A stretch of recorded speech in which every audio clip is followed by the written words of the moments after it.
My name is Peri Holden. I'm Turkish. I grew up between Turkey and the US during my school years, and for the past 20 plus years I've been living and working between the UK and Turkey. In terms of my career, I've been working for over 30 years in the travel sector, running several companies all related to travel. I'm very proud of it. I take a lot of satisfaction from my job. Can I describe it as my passion? Absolutely not. To me, passion means something much closer to my heart and soul. I do have many passions, some of them quite predictable, like my family, my children, others a bit more obscure, rocks, birds, growing trees from seed pods. But today I'm here to talk about my most gratifying passion, namely the education of girls from disadvantaged circumstances. In the fall of '89, we'd gone to Harran with a small group of friends, and we were walking around the beehive houses, and we were being followed by a bunch of curious little kids. And they were asking us, who are you? Why are you here? What's so interesting about this place? And we were asking them, so how old are you? What grade are you in? What's your name? The usual questions. And all the boys responded. They gave their ages very proudly, shouted out their grades. And none of the girls, the 4 girls, said a word. So I asked again, I said, so what year are you? What grade are you in? And then finally one of the boys looked me in the eye and he said, sister, don't you know, girls don't go to school. I was really shocked because, yes, you know, the 5-year primary school in those days was mandatory in Turkey. I had been fortunate and privileged to attend Smith College, a women's college founded in 1871, 110 years before that date, yet dedicated to the very cause that this little boy told me very confidently wasn't done. Throughout my education, starting from first grade in Mersin through to university, I had always had the support of my parents, solid support, and also had been motivated and by fantastic teachers and professors who had always given me the confidence to know that if I worked hard, I could do and be anything I wanted. All of us in this room have benefited from the fantastic advantages of a good education. That's why many of us are where we are, and that's certainly true for me. Just to give you a very general comparison, based on 2012 educational figures from the Turkish Statistical Institute website, TÜİK, 4% of the women in Mardin hold a university degree, and only 0.15% have a graduate degree. Perhaps much more critically, 14% of the women in Mardin are illiterate, and 33% have never had any formal education or a diploma. So that's roughly 50% of the female population. These are the women we need to join forces with to help their daughters be educated. Again, because of our education, most of us have had the benefit of choices in our lives to choose the paths that were right for us.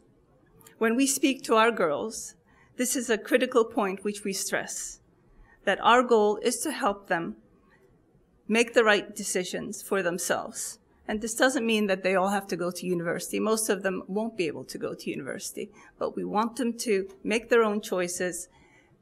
Our goal is to make sure that they all finish high school, that they have a high school education, or they have a career, a vocational education, so they can be teachers or nurses. And most of all, that they do what they want to do. This can be a nurse, a teacher, or a mayor, or if they want to be a mother and stay at home, that's also fine.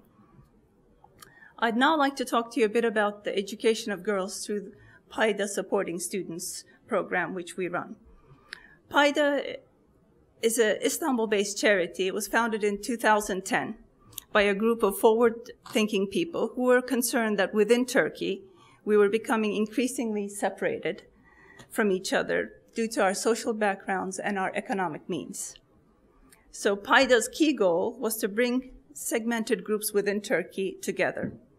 And the most effective way to bring people who are drifting apart together is actually physically to bring them together so that they can be face-to-face, hand-in-hand, to understand each other and work toward a common goal. Living in London, I wasn't involved with the initial phases of Payda, but was very much aware of them through my close friend and classmate from high school, Aylin Tankut. So in April 2012, when we wanted to do something sort of more concrete, Payda provided us with the invaluable structure and the legal framework to set up our student project. Payda also provided us with an entree to Southeast Turkey, as it had been supporting a women's handiwork project in Mardin.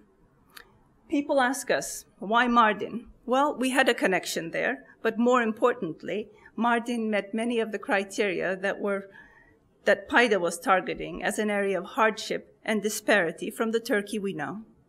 In future, we hope our project will expand to other villages and cities in the southeast and in eastern Turkey. In a nutshell, our program is based on 100% open and direct communication between all parties involved, meaning the students, the families, the donors, the volunteer mentors, and the schools. I think this is probably the key factor that differentiates this program. We encourage volunteer mentors to communicate regularly with the students and their families. This can be, it changes, but it needs to be roughly every 4 to maximum 6 weeks. And our goal is to establish a vibrant working partnership. Sometimes it's a bit slow to start with. Both the families and the students are a bit shy. And given that they're first meeting by phone, it's a little bit stiff. But once the communication starts going, especially if they have the opportunity to meet, it really becomes something very special. So schools and families are very much included in our line of communication. And we try to encourage the students to set realistic goals, to work hard and find their path forward. And all of these are very, very crucial, because setting realistic goals and knowing what they can and can't do is actually quite a bit of the problem. In terms of the financial side, our modest stipend, which is only about the equivalent of £18 per month, is the same level as other educational charities provide in Turkey. And although important, it's also in some ways the easiest part to fulfill and the least critical in terms of achieving the ultimate results that we seek. It's the direct contact and the volunteer mentoring that energizes and drives this program. There's a traffic of books and postcards and pictures that get sent between the students and their mentors, along with report cards and some very honest and touching letters. Most of the girls, after expressing their sincere thanks, saying they will do likewise when they get older, etc., they have an overwhelming fear of failure. For many, this is their lifetime opportunity. Twice each year, in May and in October, we travel to Mardin to meet up with our students and their families. We invite our donors and volunteer mentors to join us on these trips, and we've been very fortunate to have several of them come on each of our trips. It's quite emotional to witness them meeting their families and the students for the first time. There's a lot of excitement and curiosity, actually on both sides. On each visit, we organize a special event, such as a museum visit or a lunch, to bring the students and families all together with us. This is a happy occasion, and we all look forward to it. In October, at the beginning of the year, we present the students each with a scholarship certificate and lots of essential school supplies as best we can source. We also then visit the schools and we meet their principals so that they know who we are. And if there's any issue with the student or there's any problems or additional help needed, they contact us directly. Now my favorite part, to share with you some photos and tell you quickly a little bit about our students, to give you a snapshot of the project. To protect their privacy, I'm not going to mention the names of the individual students. This is our first trip there, and this is in a village called Ömerli, which is about an hour and a half from Mardin. And these are our first students at the local high school there. They were very nervous. They were all dressed and waiting for us. And initially, the families and the schools were a bit suspicious and hesitant about accepting our help. They wanted to know what we wanted from them and what they had to do in return. They were surprised to find that we had no political or religious agenda whatsoever. We told them, we are mothers, we have daughters, we have children, and we want to support you to educate your daughters. When we gained the trust, Their appreciation was truly gratifying. Their insistence on showing their hospitality and gratitude humbles us each time we go there. This is on another trip. These are students from Central Mardin and some of the boarding students in local schools, and this is at a luncheon. They've all been given their certificates and school supplies. This is from our most recent trip. This is at the end of October we were there, and this is the Sabancı Museum in Mardin. And the lady at the right side she's the assistant director of the museum. She's an archaeologist. So she talked, for example, to them about what it means to be an archaeologist, what you need to do. And for most of the students, we invited also their siblings and their mothers. It was the first time they'd visited a museum. It was a lot of fun. These are just some figures about, this is specific to our student profiles, about the students and their families. You can see they're large families. A lot of the time the fathers are in seasonal work or they're unemployed. Unfortunately, there's a lot of intermarriage in this part of Turkey, so there's a lot of family members with disabilities.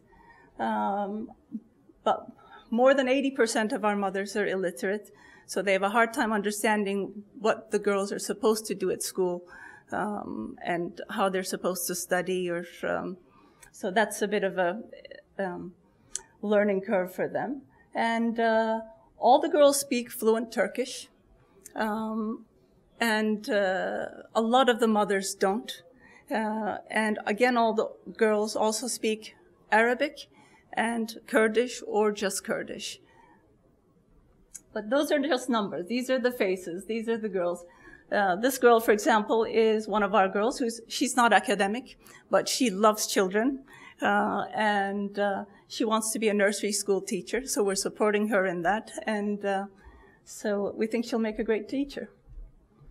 This is one of our shining stars, one of our first students, and very disciplined, very hardworking, very academic. She's getting ready now to take her university exams. She's in her 12th year. First time we met her, she was very, how shall I say it? Very sort of few words. She said she wanted to be a policewoman. We said, oh, fine, that's interesting. Her father said absolutely not. Second time we met her, she said, I've decided to be a sea captain. That was even more creative, given she'd never seen the sea. She's now studying to be an English teacher, and we have great hopes for her. This is one of our other students. Her donor and mentor is here with us today. She's one of our first students. She goes to the high school in Ömerli, which is not a very academic school, but she's very hardworking and she's very ambitious. She wants to be a medical doctor. She's lucky. I've never met her dad, but her mother is very much supporting her, is determined that her daughter will actually go to school, unlike herself. And so she's also going to be entering the exams in a couple weeks. Now, this girl, for example, is a different case. She's 15. She entered our program last year. Her grades were good. Family situation at home was not good. Shortly after she entered, all her grades just went down. There was a lot of domestic violence in the house. And she failed her class, and she was embarrassed to go back to school. So her dad informed us that they were going to marry her to her first cousin. It took a lot of calls between us and this girl and her mother. She didn't start school in September. We said we would still continue her scholarship. 2 months late, she did start school, and I just received a letter from her and her report card from the first term, and she's doing extremely well. She said what a mistake it would have been had she left school at that point. This is another of our shining stars. She wants to be a lawyer, so she's in the right place here. And she's one of 7 children, very hardworking, and has a fantastic dialogue with her mentor, who's a young engineer working in Istanbul, who's been out there, visited her, and they're in constant communication. This is another lovely young girl. She is one of, she's at the science high school, Fen Lisesi. She's an extremely bright girl. She's one of 12 children. She comes from Nusaybin, wants to be a medical doctor. And again, we have great hopes for her. This is just to give you an idea. This is one of our families. The lady in the corner, the elderly lady, is the owner of the house. This is the caretaker for the house. These are her 2 daughters that we're helping put through school.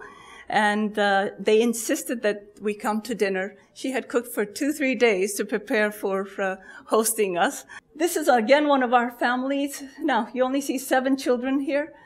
She's got 2 more, the mom. Very nice lady, but has never been to school. Her daughter is very bright. The one in the blue is our student. She's got 7 daughters and 2 boys. And the boy is in the Imam Hatip in Istanbul. And so we're hoping to support this daughter and some of the younger ones in our program. This is the mother of the girl who I said had domestic violence. So often when you're involved with the families, you end up getting involved in other issues. Here she's showing us police reports so that we can help them figure out what to do and to get some support. Because although they have that situation at home, because they have no income, they actually have to let the father back in. And it's not all grim and all that. We have happy occasions. This is one of our girls, and we did a surprise. We realized it was her birthday because we've got all their birth dates when we were visiting. So we did a surprise birthday party and a gift, and she was very touched. And this is from one of the high schools in Mardin. It says, "Haydi kızlar üniversiteye." Girls, let's go to university. That is very much the message. That is very much what we're hoping. But there is lots of groundwork to get to that point.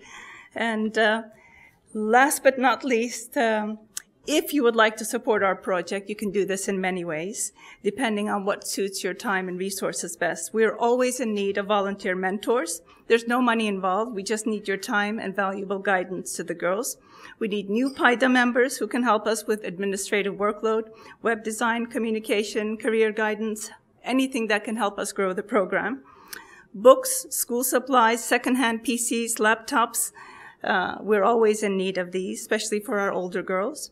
And one-off donations to assist with various expenses, such as travel, summer courses, etc. If you would like more information, you can look at our website also. Thank you.